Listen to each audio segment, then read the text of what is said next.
નમસ્કાર દર્શક મિત્રો, આપ નિહાળી રહ્યા છો એસ લાઈવ ન્યૂઝ બુલેટિન। નજર નાખીએ અત્યાર સુધીના મુખ્ય સમાચારો પર। ઇન્ટર સામાન્ય વિદ્યાર્થીઓ મેળવ્યો પ્રથમ ક્રમાંક।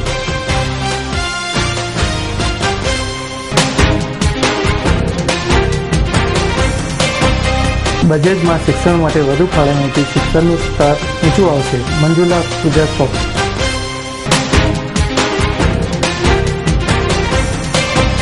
सामान्य वर्ग माटे बोजारूप बजेट, परम शाह।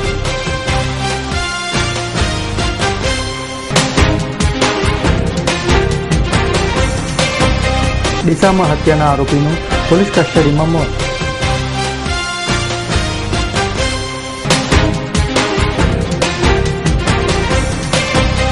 आतंकवाद पर बनेली लागणीसभर फिल्म द एटेक ऑफ 26/11।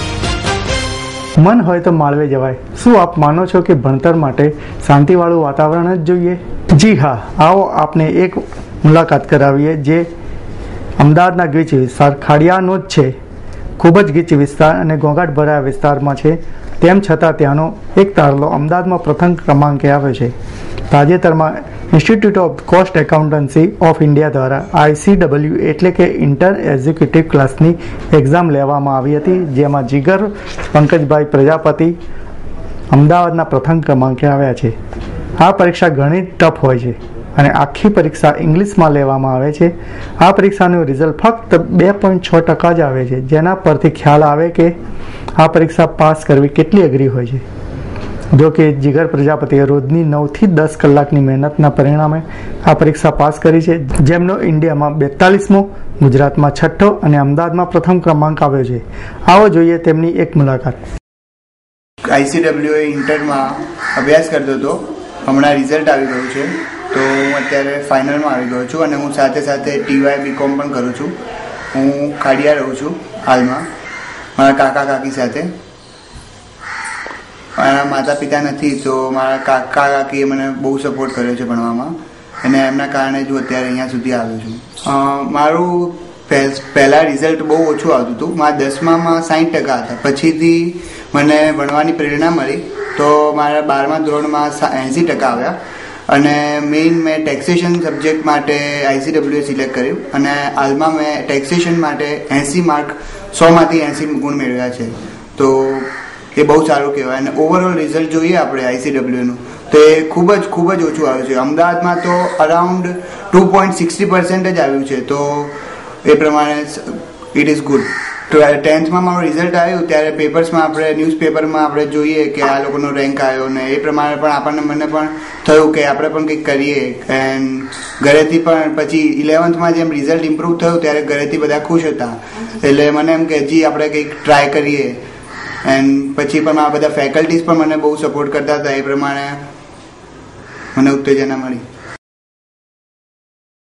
2013-14ના બજેટમાં સ્ટુડન્ટ લોન વધારે સસ્તી હોય તો વધારે સારું હોય, આમ કેલોરેક્સના મેનેજિંગ ડિરેક્ટર અને શિક્ષણ જગત સાથે સંકળાયેલા મંજુલા પૂજા જણાવ્યું હતું।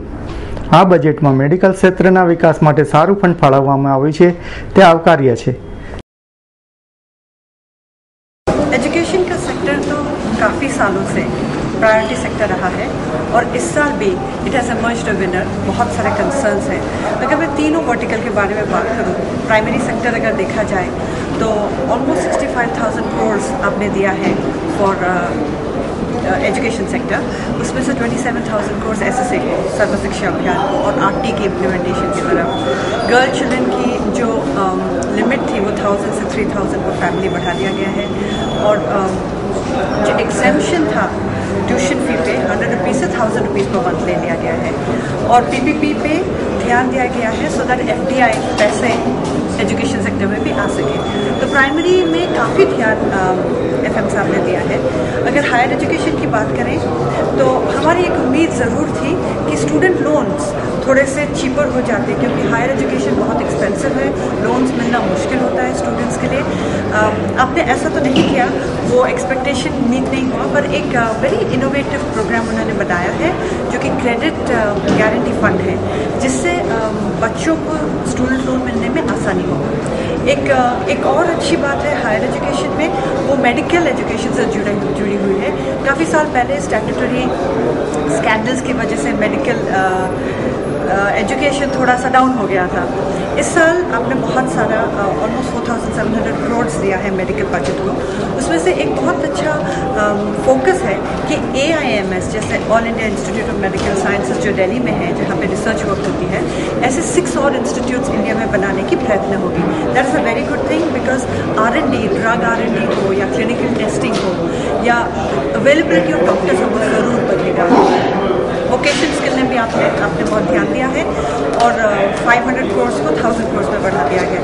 तो ये जो फोकस है ऑन गर्ल्स एंड यूथ, वो बरकरार रखा है आपने, और डेफिनेटली एजुकेशन के लिए अच्छी वजह। જો કે સર્વ શિક્ષા અભિયાન અંતર્ગત ગ્રામીણ શિક્ષણ અને પ્રાથમિક શિક્ષણ ક્ષેત્રને ફાયદા જરૂર થશે તે બજેટમાં ઘણી સારી બાબત છે, તેમ ખાસ કરીને બાળકીઓ માટે શિક્ષણ પર ભાર મૂકવા માટે જે ખર્ચની ફાળવણી કરવામાં આવી છે તે આવકારદાયક વાત છે। બજેટથી સામાન્ય વર્ગ અને મધ્યમ વર્ગને કંઈ વિશેષ લાભ થશે નહીં, તેમ ગુજરાતના સ્ટેટ કાઉન્સિલના અધ્યક્ષ અને KPMGના પરમશાહે જણાવ્યું હતું। તેઓ આ બજેટ અંગે પોતાની પ્રતિક્રિયા આપતા જણાવ્યું કે લોકોને એમ હતું કે બજેટ ચૂંટણીલક્ષી આવશે, પરંતુ તેમ ન થયું। બજેટમાં અર્થતંત્રને ઊંચા વિકાસ દર પર લાવવાનો પ્રયત્ન જરૂર કરવામાં આવ્યો છે। અને KPMGના સંયુક્ત ઉપક્રમે અમે છેલ્લા 3 વર્ષથી બજેટ એન્ડ આઈ કરીને આ કાર્યક્રમ દર વર્ષે બજેટના બીજે દિવસે સવારે આયોજિત કરતા હોઈએ છીએ। બેઝિકલી આપણે પ્રયત્ન કરીએ છીએ કે બજેટના શું ઇમ્પ્લિકેશન્સ રહ્યા ઇન્ડસ્ટ્રી ઉપર, આપણા ઇન્વેસ્ટમેન્ટ્સ પર, આપણા આવનારા વર્ષ ઉપર, એના માટેની ચર્ચા આપણે હાથ ધરીએ છીએ। આજની ચર્ચામાં મોટાભાગે જે બજેટ પાસેથી એક્સપેક્ટેશન્સ હતું, ફાઇનાન્સ મિનિસ્ટર કેમ કે આવતા વર્ષે ઇલેક્શન આવવાનું છે એ પોપ્યુલિસ્ટ બજેટ આપશે એવી આશા હતી, પણ તેવું કાંઈ બજેટમાં બહાર આવ્યું નથી। પણ જે અમુક ચેન્જીસ જે આવ્યા છે તે વેલકમ ચેન્જીસ છે, પણ હજી આમાં ઘણું સારું કરી શકાય એવું અમે માનીએ છીએ। સ્ટોક માર્કેટે તો એની જે અસર હતી ગઈકાલે દેખાડી દીધી। ઇનિશિયલી એ સ્ટેબલ રહ્યું હતું અને પછી એ ખૂબ જ કડાકા સાથે નીચે આવ્યું, એટલે રિએક્શન્સ તો તરત ખબર પડી ગઈ હતી કે સ્ટોક માર્કેટ્સ માટે it is not a positive impact that the budget has brought. પણ મિડલ ક્લાસ માટે હા થોડો બોજો વધશે, કેમ કે ડીઝલ પ્રાઇસ ડિરેગ્યુલેટ જે થયું છે, પેટ્રોલ પ્રાઇસ જે ડિરેગ્યુલેટ થયું છે અને જે પિરિયોડિક હાઇક આવવાનું છે તેના કારણે ગેસના ભાવમાં, પેટ્રોલના ભાવમાં, ડીઝલના ભાવમાં વધારો થવાનો જ છે અને ઇન્ફ્લેશન તેને કારણે પણ વધવાનું છે। આ સાથે સાથે જે અમુક સર્વિસીસ અને સર્વિસ ટેક્સનો જે વધારો કરવામાં આવ્યો છે તેને કારણે મોંઘવારીમાં વધારો ચોક્કસ। મહિલાઓ, યુવાનો અને નબળા વર્ગ માટે બજેટ સકારાત્મક છે, પરંતુ સામાન્ય વર્ગ ઉપર તો બોજો તો જરૂર જ પડશે। તો શેર બજાર માટે પણ આ બજેટ સારું નથી, તેમ તેઓએ જણાવ્યું હતું। જો કે ઇન્ફ્રાસ્ટ્રક્ચર ઇન્ડસ્ટ્રીના વિકાસ માટે સરકારે સારો અભિગમ કેળવ્યો છે, જેનું પરિણામ સારું આવશે। ડીસા કોર્ટ સંકુલ બહાર 2 દિવસ પહેલા 2 પરિવારજનોનો જૂનો કેસ મામલે ભેગા થયા હતા, ત્યારે જૂના ડીસા ગામે રહેતા દલપતભાઈ મકવાણાની અંગત અદાવતના કારણે તેમની પુત્રવધૂના પિતા પુરુષોત્તમભાઈ રાઠોડે હથોડો મારી વેવાઈની હત્યા કરી હતી, જેથી પુરુષોત્તમભાઈ અને તેમની પત્ની મંજુલાબેનની પોલીસે ધરપકડ કરી હતી। ત્યારબાદ તેઓને જેલમાં મોકલી દેવાયા હતા। જો કે વહેલી સવારે પુરુષોત્તમભાઈ કુદરતી હાજતે જવાનું કહી ગયા હતા અને મોડે રાત સુધી પરત ન આવતા ફરજ પરના પોલીસ કર્મીઓએ તપાસ કરતા ગળે ફાંસો ખાધેલી હાલતમાં મળી આવ્યા હતા। મૃતક પાસેથી પોલીસને એક સુસાઇડ નોટ પણ મળી આવી છે।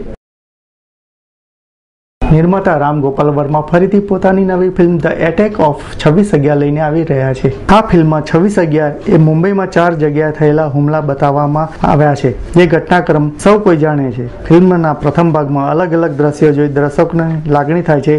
ફિલ્મમાં આતંકવાદીની તસવીર બતાવવામાં આવી છે। આ ફિલ્મની વાર્તા મુંબઈના જેસીપી કહે છે કે જેસીપીની ભૂમિકા નાના પાટેકર ભજવી રહ્યા છે અને ફિલ્મમાં જેસીપી ઓફિસ ચેમ્બરમાં અજમલ કાસબને પૂછપરછ કરતા નજરે પડે છે। કાસબની ભૂમિકામાં સંજય જયસ્વાલ નિભાવી રહ્યા છે। ટૂંકમાં આ ફિલ્મ રામ ગોપાલ વર્મા ટાઈપની છે। જો કે પહેલાની ફિલ્મો કરતાં આ ફિલ્મ એકંદરે સારી છે અને અનેકવાર સિનેપોલિસ જેવા થિયેટરોમાં જોવા જેવી ખરી। તો આ હતા અત્યાર સુધીના મુખ્ય સમાચાર। સમાચારની ખાસ ગતિવિધિ માટે આપની નિહાળતા રહો S Live ન્યૂઝ બુલેટિન। નમસ્કાર।